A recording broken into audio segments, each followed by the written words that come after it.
জি আসসালামু আলাইকুম। এই যে বাড়িতে আসলাম, এখন কি বৃষ্টি হচ্ছে, সেই রাত থেকে আরম্ভ হলো।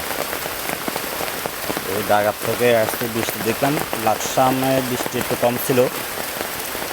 এখানে লাকসাম আসার পর বৃষ্টি ছিল না, লাকসাম থেকে বাড়িতে আসার পর পর এই যে বৃষ্টি নামলো। এমন বৃষ্টি যে 1 সেকেন্ডের জন্য বন্ধ হচ্ছে না।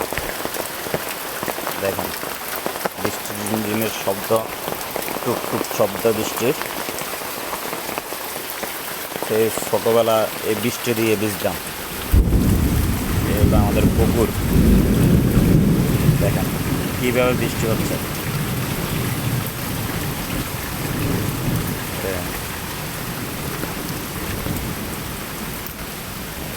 আমার একটা গাছ পড়ে গেছে পুকুরের ভিতরে, এই গাছটা পড়ে গেল আমার,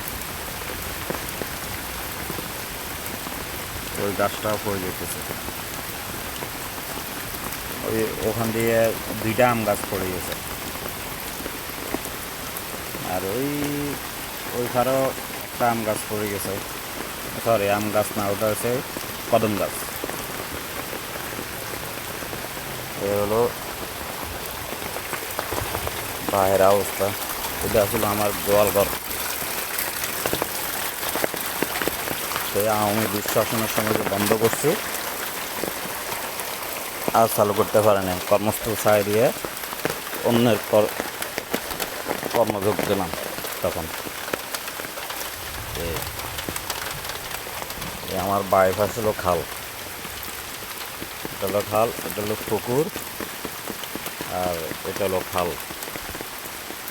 ছোট্ট একটা খাল আছে আমাদের বাড়িতে, ডাকাতি নদীর পাশ দিয়ে ঘেরা। এই ডাকাতি নদীর উপর যাই এই খালটা পড়ছে।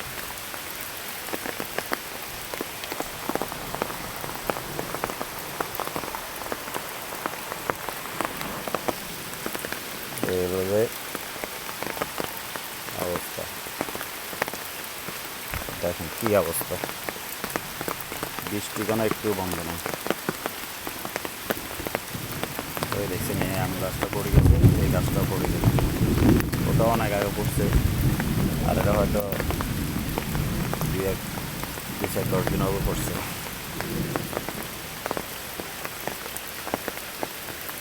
তো যাক, দোয়া করবেন সবাই, আল্লাহ তো সবার হেফাজত রাখে। এরপরে উত্তরবঙ্গের শেরপুরের অবস্থা ভালো না, সবাই শেরপুরের জন্য দোয়া করবেন। রাখে, আল্লাহ হাফেজ, আসসালামু আলাইকুম।